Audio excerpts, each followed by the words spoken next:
السلام عليكم ورحمة الله وبركاته. مرحبا.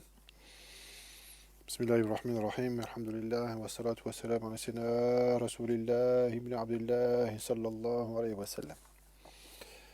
Bon, alhamdulillah, bah écoutez, voilà ma nouvelle, enfin le nouveau cadre. On prend un peu d'auteur, voilà. Je sais pas trop ce que ça vaut. Faites-moi vos commentaires, dites-moi si vous préférez celui-là ou ce qu'il y avait avant. La naf aime toujours un petit peu le changement. On essaie que ce soit pour le bien, Inch'Allah. Soit pas trop sophistiqué, mais quand même, c'est que ce soit agréable à vos yeux et aux yeux de tout le monde, Inch'Allah. Allahu Jalal, Habu Jalal, Alhamdulillah.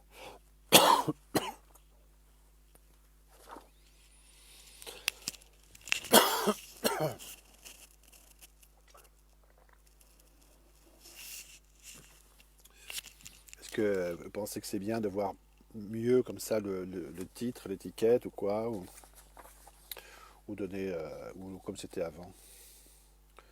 Je sais pas trop. Bon, écoutez, à votre écoute. Au moins tant que vous êtes à la mienne, Inch'Allah. Bismillah. Alors donc là, voilà, session un petit peu, une jalsa un peu inopinée ou improvisée ou avancée ou surprise, comme on voudra. J'ai pas encore trouvé de terme pour désigner, en dehors des programmes, non programmés. Euh, Bismillah.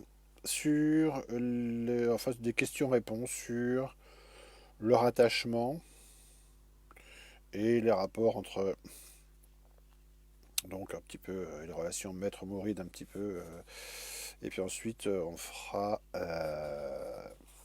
une introduction, enfin on évoluera ensuite sur la Beira en tant que telle. Donc j'ai distingué là voilà, dans l'approche les choses qui se rapportent au rattachement par lui-même et avec l'aspect de Beira ensuite.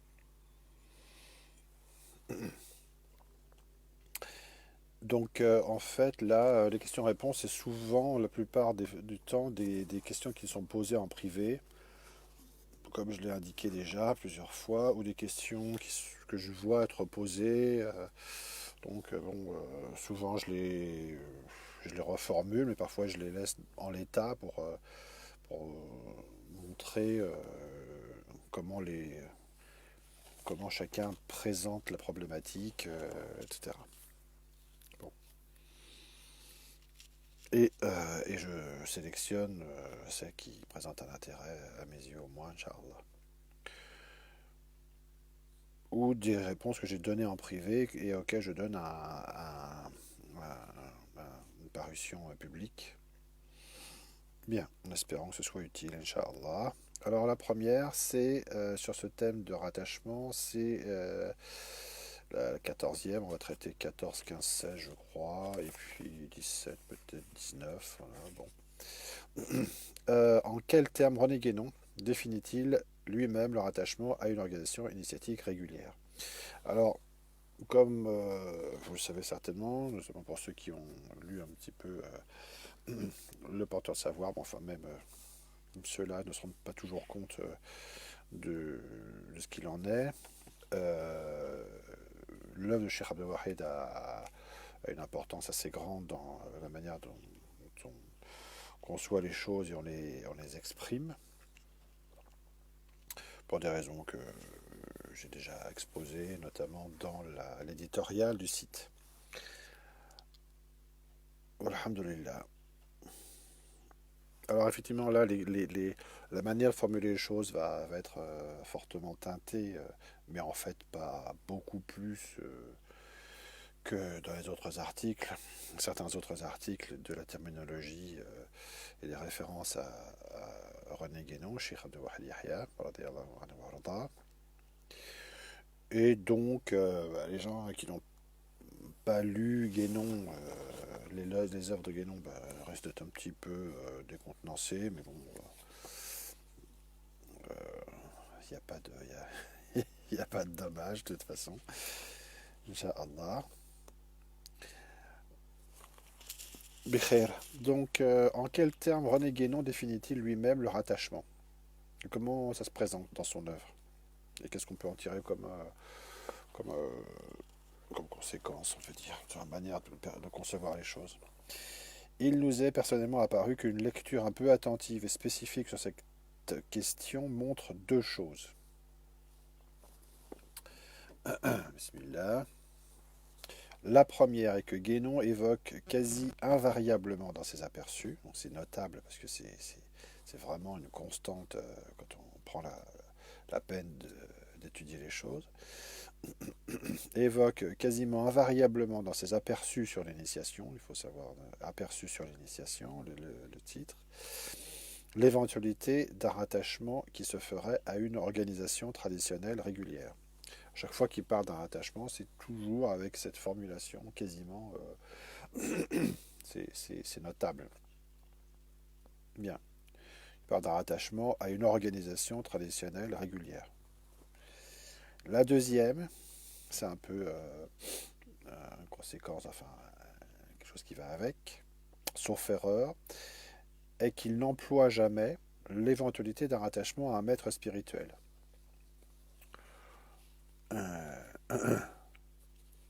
Même s'il parle de ce qu'est un maître spirituel, dans la manière de présenter les choses, ça apparaît comme ça en tout cas.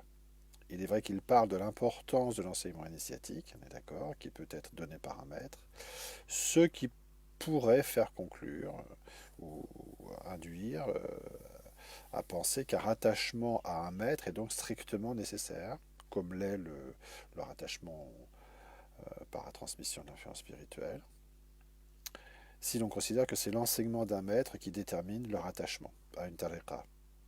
Voilà. Si on considère que c'est ça, qu'est-ce qui effectue, qu'est-ce qui accomplit leur attachement? Qu'est-ce qui effectue, qui réalise, qui actualise leur attachement à une organisation?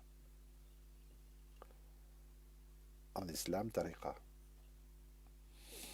Or, c'est loin, ce n'est pas l'enseignement à un maître qui détermine leur attachement à une tariqa. C'est même loin d'être le cas chez Guénon, puisqu'il définit toujours celui-ci, c'est-à-dire leur attachement, comme la conséquence essentielle de la transmission de l'influence spirituelle véhiculée par la tariqa. Bon. Donc là, il définit leur attachement comme étant essentiellement la transmission de la baraka, de l'influence spirituelle, transmission régulière.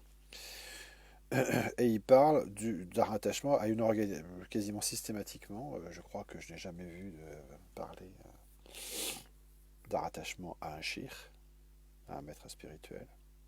Enfin, il faut revérifier, mais enfin, c'est tellement. La balance penche tellement dans un sens que c'est remarquable. Il parle toujours, quasiment invariablement, d'un rattachement ainsi défini à une organisation traditionnelle régulière. Bien. Et toujours en précisant régulière. Parce qu'il pourrait se contenter de dire organisation traditionnelle initiatique. Hein, on pourrait s'arrêter là. Mais en fait, non. Non, jamais. Enfin, quasiment jamais. C'est quasiment systématiquement l'organisation est quasiment systématiquement en précisant régulière. C'est que ça doit quand même avoir un intérêt et un sens quand c'est tellement précisé de cette manière. Si l'on s'en tient donc strictement à ce qu'écrit René Guénon, on constate, même dans l'éventualité qu'il puisse envisager parfois le rattachement à un maître, bon, mettons,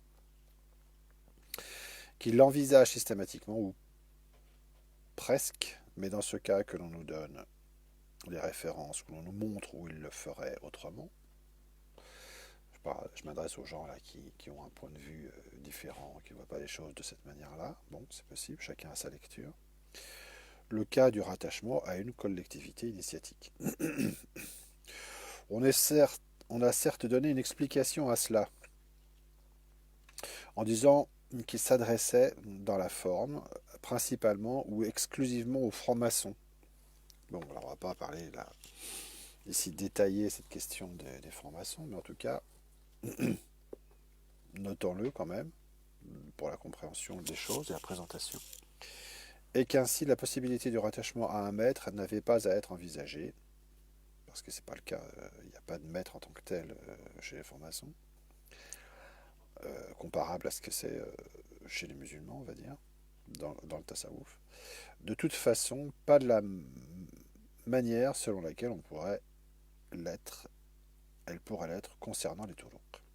Et il semble en effet qu'il est là quelque chose de fondé, au moins en partie. Bon, néanmoins, et ceci étant dit, la question se pose, cela empêche-t-il, avant de considérer ce que Guénon n'envisage pas directement, c'est-à-dire selon notre lecture le cas du rattachement à un shir, cela empêche-t-il de considérer ce à quoi correspond en islam ce qu'il envisage, c'est-à-dire à quoi ça correspond leur visage, à quoi correspond leur attachement à une organisation traditionnelle régulière en islam.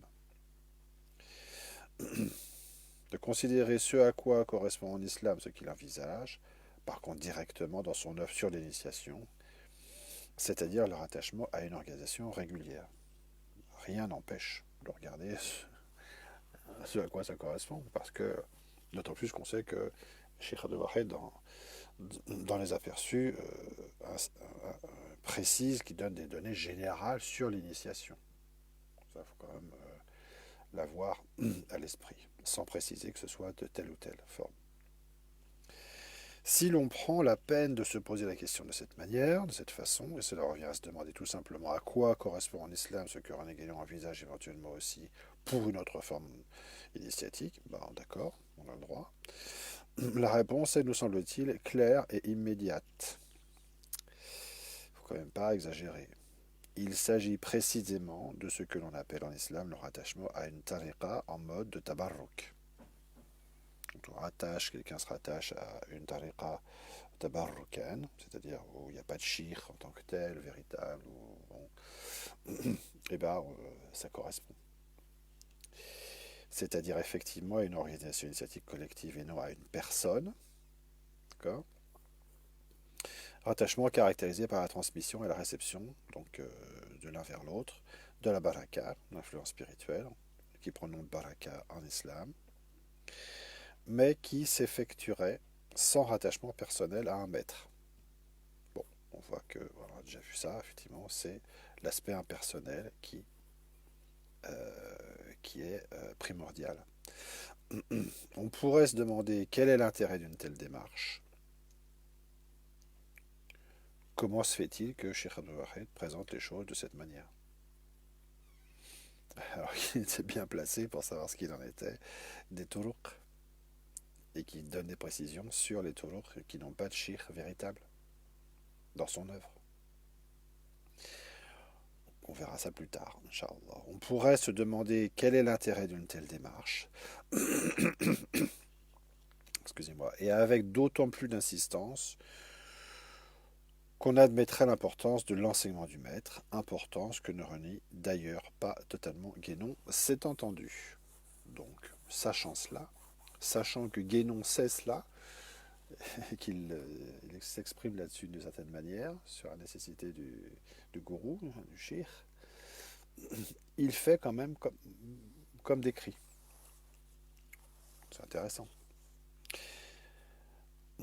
Mais quand même, il s'agit de bien autre chose que de sortir de la lecture de Guénon en étant persuadé que leur attachement à un maître est une chose absolument nécessaire, persuadé que c'est Guénon lui-même qui le dit, et que rien d'autre n'est envisageable pour lui, ni envisagé, alors qu'il est lui-même le premier à envisager a priori un mode différent, c'est-à-dire en priorité, leur attachement à une organisation initiatique régulière, et non pas à un maître, mais à une organisation.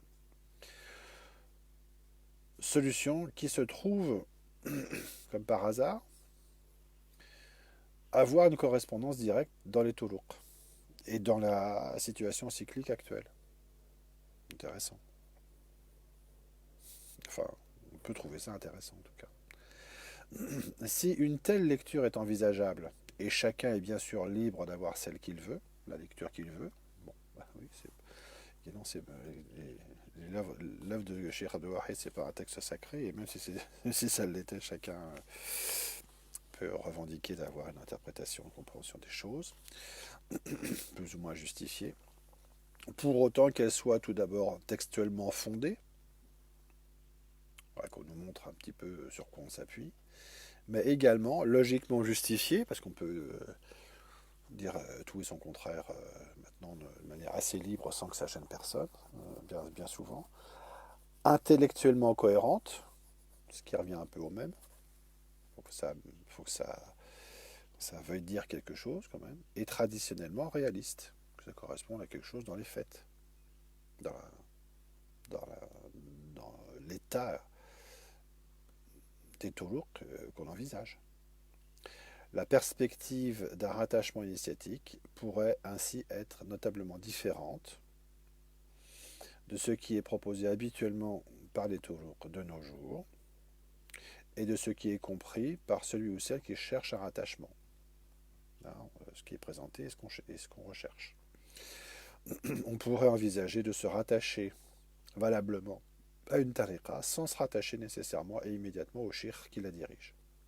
Et ceci de manière tout à fait régulière, c'est-à-dire autorisée et valable.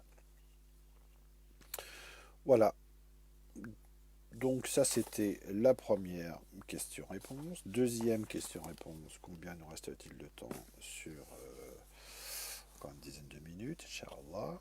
Quels sont les critères d'un rattachement à une tariqa régulière chez René Guénon? Comment Cheikh Abdel Wahid définit la régularité d'un rattachement à une organisation initiatique? L'étude de ces aspects chez René Guénon fait apparaître que c'est ce qui est régulier qui doit être recherché avant quoi que ce soit d'autre,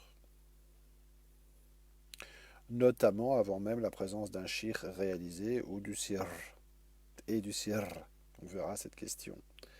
Secret initiatique, à quoi ça réfère, Inch'Allah. Deuxièmement, c'est ce qui est strictement impersonnel qui prime, à savoir le rattachement par la transmission et la réception de l'influence spirituelle d'origine non humaine. Répétons-le, ça fait toujours bien de le dire. C'est toujours bon de le dire. Et troisièmement, c'est ce qui est d'ordre collectif qui est mis en avant. Donc ces trois critères, la régularité, le caractère impersonnel des choses et le caractère collectif,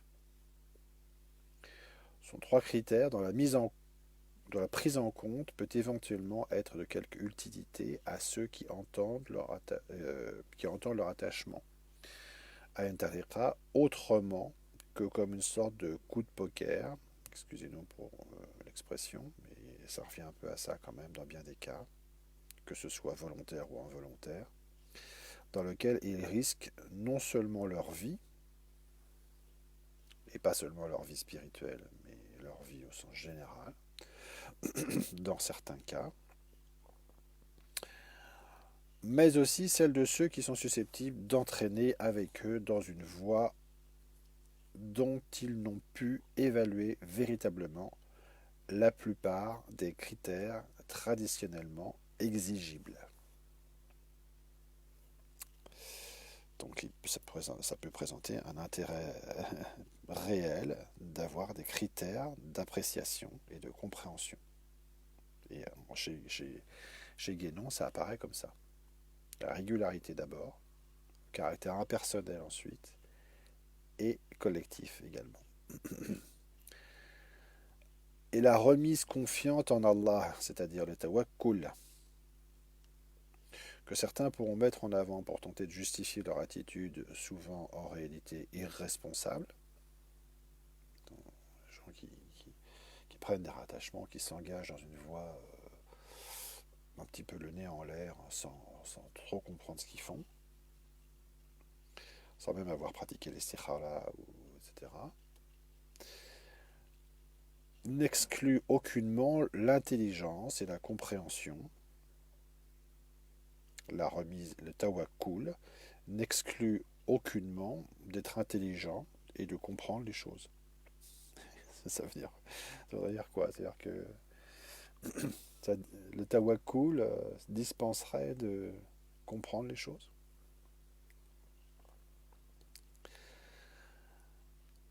Puisqu'elle implique la remise confiante en Allah, la azim, c'est-à-dire la capacité de prendre une décision ferme, surtout lorsqu'il s'agit non pas seulement d'attacher sa monture à une corde et à un endroit fixe, mais de s'engager dans une voie de science et de connaissance. Wallahu a'lamu. Bien, ensuite, on va terminer peut-être cette fois-ci sur cette question-là. Quel est l'intérêt de la dimension collective du rattachement à une organisation initiatique régulière? En islam, tariqa. Je regarde la question d'après.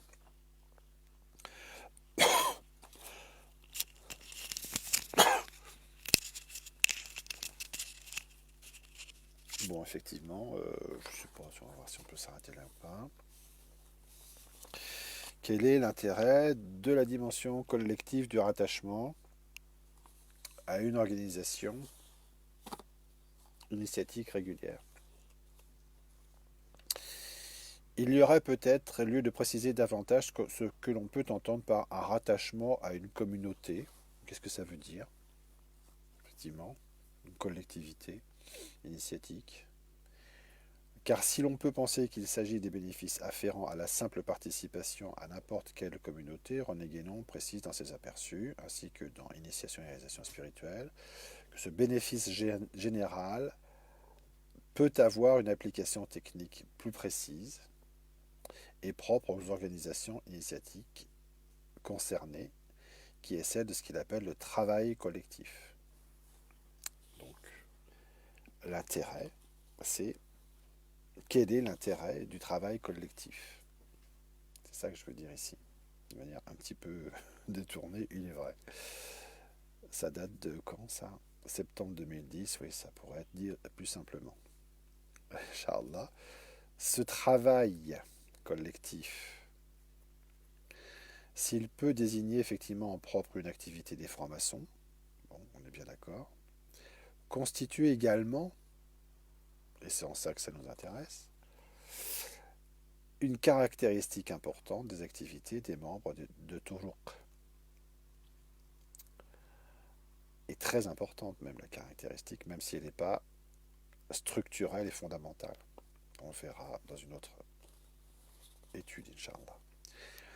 Et il apporterait peut-être de prendre en considération ce que dit donc Guénon à ce propos, notamment en ce qui concerne l'absence de maître corporel vivant au sein d'une tariqa. Parce que dans ce cas, il évoque précisément l'intérêt du travail collectif, et précisément dans les touruq, en termes islamiques. Donc il n'y a pas de hasard.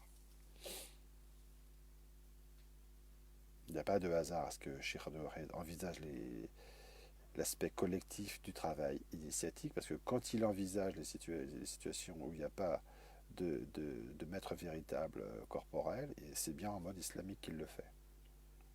Donc là, il y a un moment où ça a un aboutissement quand même très, très marqué sur le plan islamique, notamment. Ensuite, allez. Bon, de toute façon, comme je vois qu'il n'y a pas grand monde de présent, ça va gêner personne, je crois. de continuer. On va lire la 17e question, réponse, Inch'Allah, et peut-être même la 19e,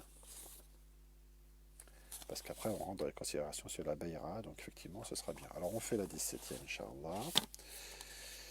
Un aspirant, alors attention, là, donc là je lis, c'est quasiment la formulation qui m'avait été faite, je crois. Un aspirant au rattachement initiatique pourrait-il légitimement rechercher un rattachement? Ah, elle est là. Hurriya, hurriya. Salam alaikum, marhaban. Voilà. Ça vous gêne pas que je continue? Si ça vous gêne pas, alors je continue, Inch'Allah ta'ala. Donc je recommence. Un aspirant au rattachement initiatique pourrait-il légitimement rechercher un rattachement à une voie de tabarruk tout en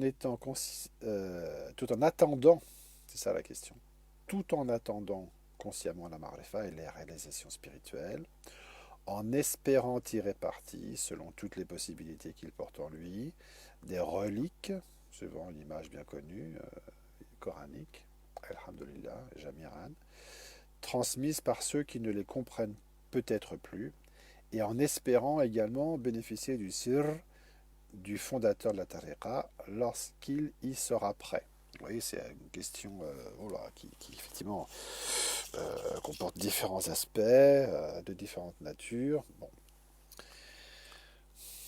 Comment classer un peu tout ça? Je recommence la question. Un aspirant au rattachement initiatique pourrait-il légitimement rechercher un rattachement? Donc rechercher, hein, ça veut dire qu'il est extérieur, à une voie du tabarruk.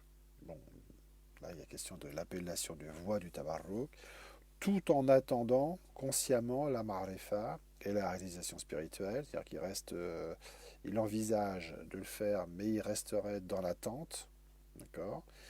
Et en espérant, il attend et il espère, tirer parti selon toutes les possibilités qu'il porte en lui, des reliques, c'est-à-dire des moyens qui se trouvent dans l'organisation, il veut dire, transmises par ceux qui ne les comprennent peut-être plus, bon, parce que c'est dégénéré, et en espérant également, deuxième espérance, bénéficier du sir qui serait du sir du fondateur de la tariqa lorsqu'il y sera prêt. C'est-à-dire que, bon, il y a quand même beaucoup d'éventualités, et tout ça de manière passive.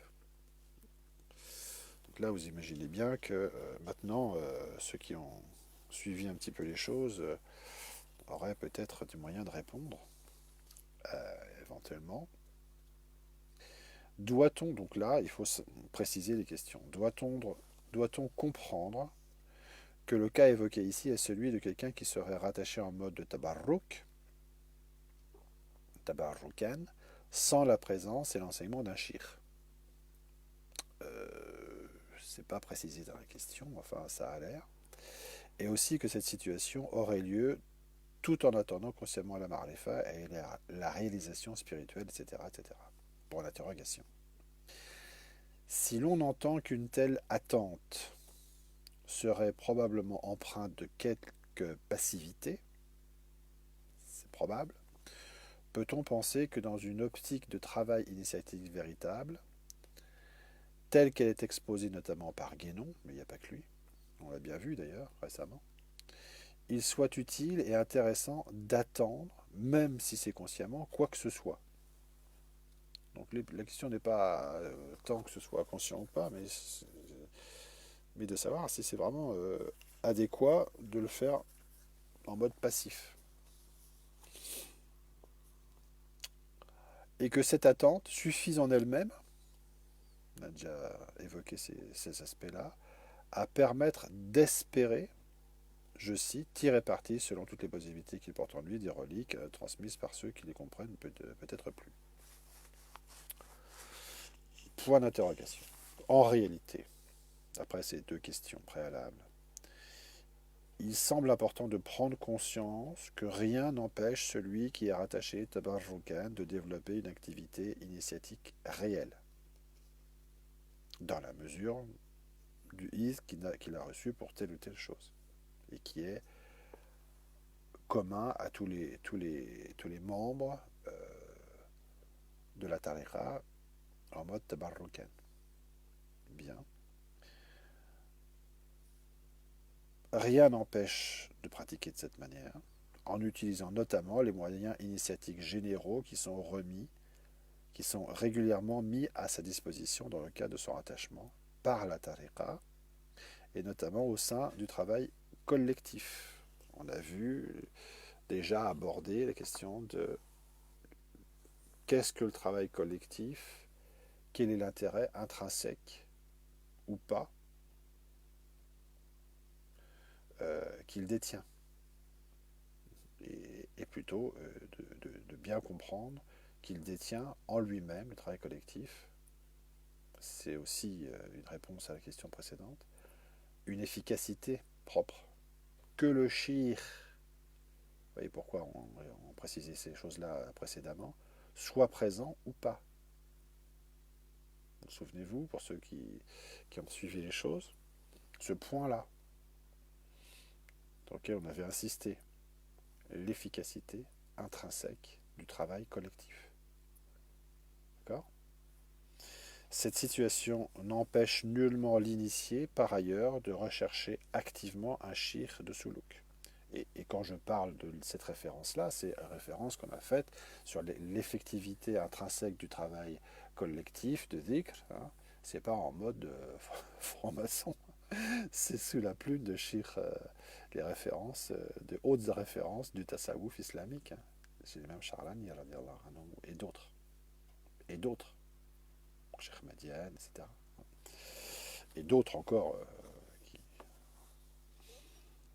Bien. Donc, on en était où? Parce que tout ça, ça me fait toujours bien rire. Alors, attention. En réalité, voilà. Donc, cette situation n'empêche nullement l'initié, par ailleurs, de rechercher activement un shir de suluk. Bon, qu'il le fasse ou qu'il ne le fasse pas, mais en tout cas, euh, il a ça. Même s'il n'y a pas de shir. En islam. C'est pas la peine d'aller chercher une initiation chez les francs-maçons quand on a déjà ça qui est garanti en islam. Ou alors qu'on m'explique pourquoi.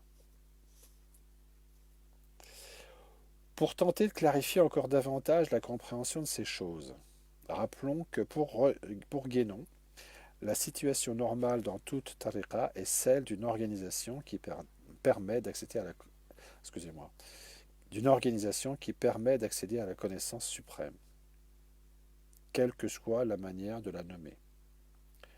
Là, je veux parler, c'est une allusion au sirr. On verra plus tard. Je recommence. Pour tenter de clarifier encore davantage la compréhension de ces choses, qui sont effectivement complexes et qui sont brouillées souvent dans l'exposition, dans la compréhension, rappelons que pour Guénon, bon, la situation normale dans toute tariqa est celle d'une organisation, par défaut, hein, qui permet d'accéder à la connaissance suprême, quelle que soit la manière de la nommer.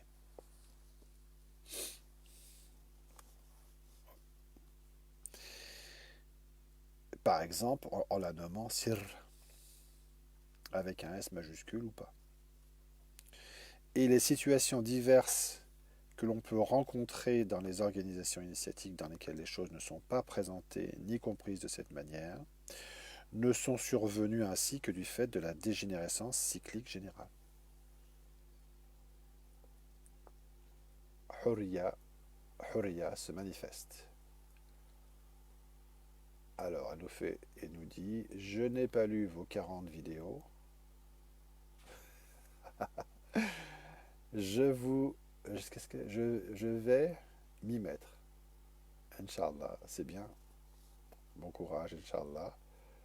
Et là, elle nous fait part d'un cas, de quelque chose de privé, donc que je ne vais pas développer. J'ai fait ma mère avec Sheikh. D'accord. Hadi Ben Issa. Lors d'une retraite spirituelle, mais la difficulté est grande lorsque les distanciations sont difficiles. Bon, bah voilà. Donc ça, d'accord, Bikhair, Inch'Allah. Excusez-moi, j'ai appuyé dessus, je sais pas ce que j'ai fait là. Oui, j'ai affiché un émoticône, mais je suis désolé, je maîtrise pas du tout ces trucs là. Ah voilà, ça y est. Est-ce que je peux changer l'émoticône? Ah bah c'est bien ça, parce que attendez, là, ça va pas du tout. Ah bah voilà, étonnement, c'est pas mal ça. Bon, donc votre remarque là, elle est intéressante en elle-même, mais je peux pas l'aborder parce que bien que ce soit en rapport avec le sujet, parce que il y a l'aspect nominal avec un shir, et je m'exclus toute possibilité d'envisager des choses comme ça publiquement avec tel ou tel shir, par respect fraternel et nécessaire pour eux, en tant que shir, en tant que frère, simplement. Donc, ce genre de choses, je regarde un petit peu afficher plus. Ouais, ça c'est donc là vous soulignez le fait que il y a une BRA avec un shir, on va dire, lors d'une retraite. Bon, ouais, c'est pas non plus sans intérêt de préciser, mais la difficulté est grande lorsque vous faites la remarque, lorsque la distance et les situations sont difficiles, enfin, sont grandes, quoi. D'accord. Euh, les situations sont difficiles. Oui, donc ça c'est une question. Quelle est, si on veut généraliser, comment concevoir la Beira? Et là vous faites part d'une Beira, donc c'est un tout petit peu hors sujet parce qu'on verra la question de la Beira plus tard. Là je parle de rattachement sans Beira.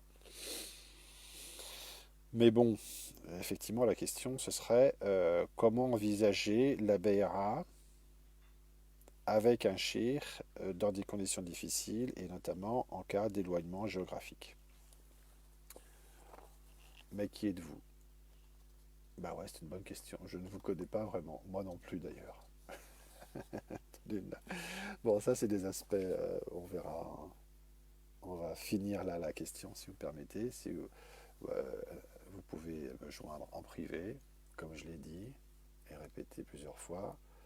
Marhaban, et j'essaierai d'être utile tant que possible, Inch'Allah. Moi, mon nom c'est Mohamed Abdesalam.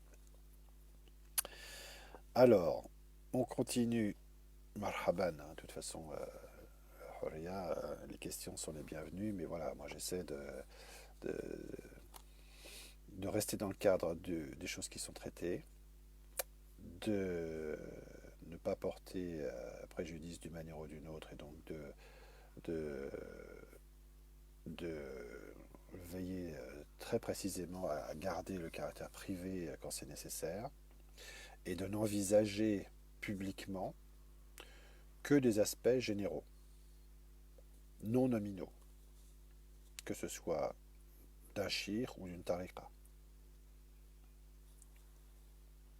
Voilà. Donc ça c'est la. Si vous êtes nouvelle sur le, comme ça semble l'être, comme ça semble que ce soit le cas sur la Jalsa ou sur le site ou quoi, etc. Voilà, les règles elles sont celles-là, elles sont pratiquées depuis le début et on s'y tient. Donc marhaban en privé, c'est avec plaisir, Inch'Allah. Alors, je finis ma page. Où est-ce que j'en suis, moi? Bismillah. Hein. Hmm, hmm. D'accord, dégénérescence cyclique générale. D'accord. Donc on part par défaut, par défaut de la conception la plus haute et, et, et, euh, et les autres parce que ce sont des situations dues à la dégénérescence cyclique générale. En d'autres termes, l'initiation virtuelle, tabarruk, n'a aucune raison de demeurer en tant que telle au sein de n'importe quelle tariqa, ni même à vrai dire d'être désignée de telle manière que l'on puisse comprendre qu'elle constitue une voie, une méthode comparable à la voie et à la méthode d'initiation effective suluk.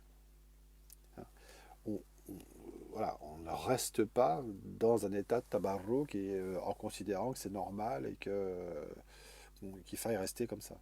Ça ne veut rien dire. La qualification de tabarrouk, c'est la qualification d'un état de dégénérescence. Mais il n'y a pas de voie vraiment de tabarrouk. Je précise ensuite. Elle n'a d'intérêt, cette désignation, ou là, attendez, ce que je dis là,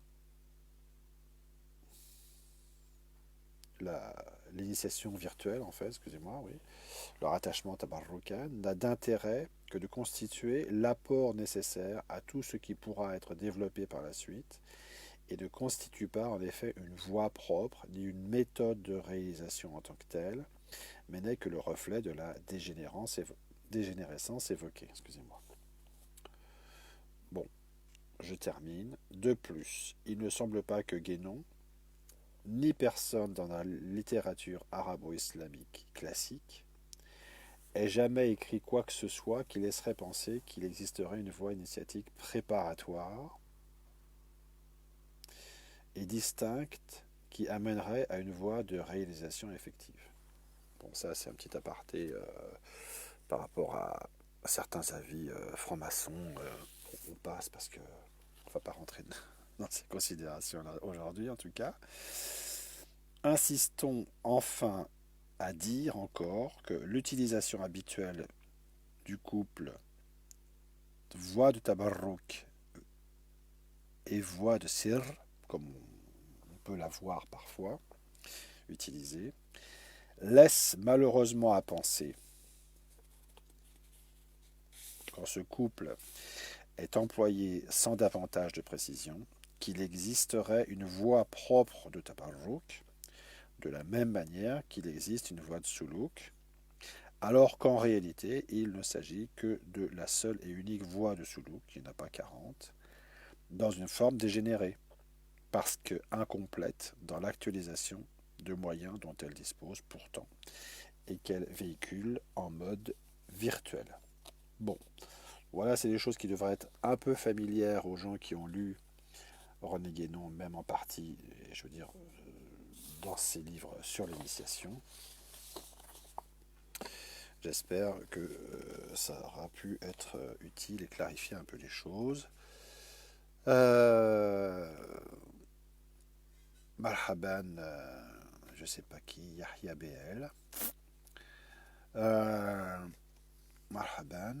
Donc, est-ce qu'on finit celle-là? Oui, moi je pense qu'on va faire ça, mais ça fait un peu beaucoup, mais au moins on aura fini les questions sur le rattachement. Donc, rapidement, Inch'Allah, le type de rattachement a-t-il une influence sur le statut de l'initié? Question 19, septembre 2010.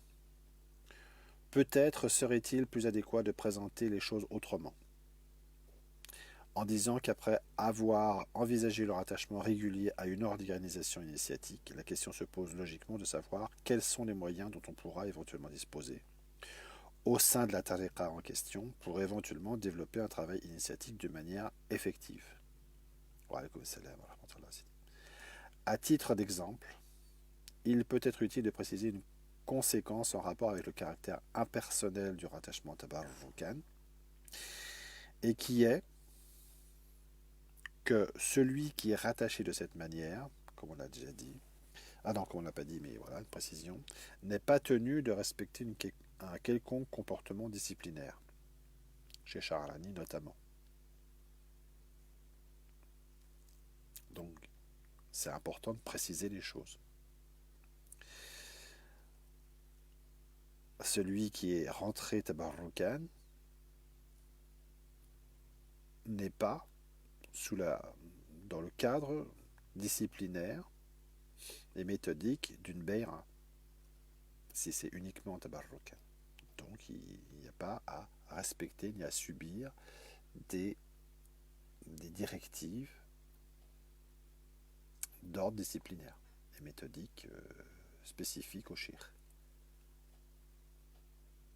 Attention, ça c'est quand même un point intéressant à bien comprendre. On est tenu à respecter ce genre de choses que si c'est dans le cadre d'une beira. C'est pour ça que là, ça commence à... On précise encore les choses quand même, c'est important. Il existe sur ces questions une grande... Ah, excusez-moi, j'ai sauté un chapitre. Il va de soi, un paragraphe, il va de soi que s'il décide de participer au rite collectif de la tariqa, l'initié devra nécessairement se soumettre aux différentes règles qui ordonnent habituellement ceci, par souci de cohérence principalement, et afin aussi également de ne pas troubler leur déroulement.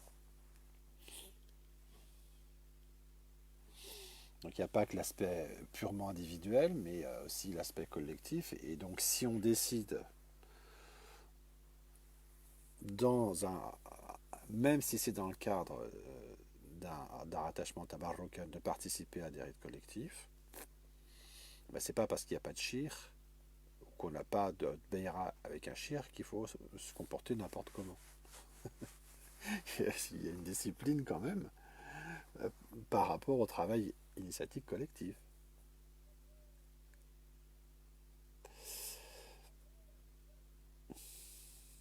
Même, mais il n'est pas tenu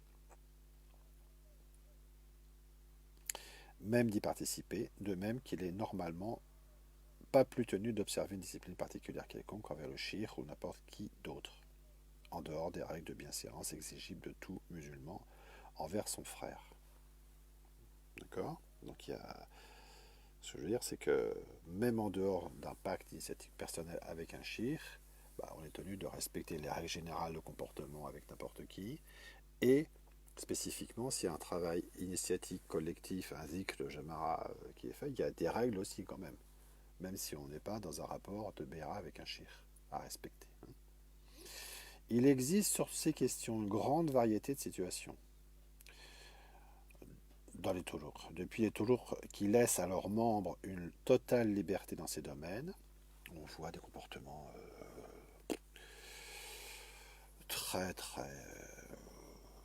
qui semblent ne respecter aucune sorte de hadab, on va dire,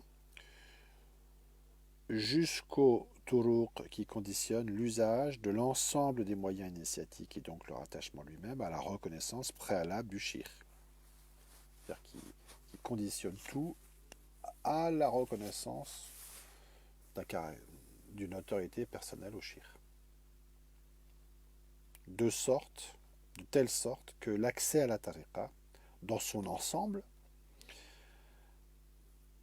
ne peut se faire sans un rite de Beira. Ce qui veut dire aussi un rahd, où il y a d'autres dénominations, c'est-à-dire un pacte initiatique, ou un engagement initiatique, bon, on verra ça plus tard, qui cumule à la fois la transmission de l'influence spirituelle, c'est-à-dire ce qui définit le rattachement à la transmission, le rattachement à la silsila, et la reconnaissance d'un lien au shir spécifique, c'est-à-dire en cumulant respectivement un aspect impersonnel avec un aspect personnel. Dans le premier cas, on comprend que celui qui est rattaché uniquement par la transmission de la baraka a toute latitude d'apprécier les choses, d'une manière d'ailleurs plus intérieure, et de voir, d'estimer s'il peut envisager d'établir secondairement un rapport initiatique personnel avec le shir de la tariqa ou avec un autre d'ailleurs. On comprend bien, j'espère, cette nuance qu'on a déjà plusieurs fois expliquée. Dans le deuxième cas, le postulant à l'initiation se trouve, c'est-à-dire que quand c'est conditionné à la reconnaissance préalable du shir, le postulant à l'initiation se trouve une fois le rattachement effectué, il faut bien le comprendre, à la fois engagé envers la tariqa et envers le shir. Donc là, faut bien comprendre. C'est pour ça que c'est important de comprendre, avant de pratiquer la béra ou le rattachement, de comprendre ce qu'on fait. À quoi est-ce qu'on se rattache? Qu'est-ce que ça implique? Quel mode le type de rattachement a-t-il une influence sur le statut de l'initié? C'est la question qu'on se pose. et qui a été un peu soulevé tout à l'heure. Dans le deuxième cas, je reprends, le postulant à l'initiation se trouve une fois, donc il n'est plus postulant, mais une fois leur attachement effectué, quand c'est fait, engagé réellement, à la fois à la tariqa et au shir, et donc tenu de respecter les dispositions qu'il est censé connaître. On est censé, quand on établit un contrat, or le pacte c'est un contrat, en connaître les tenants et les aboutissants.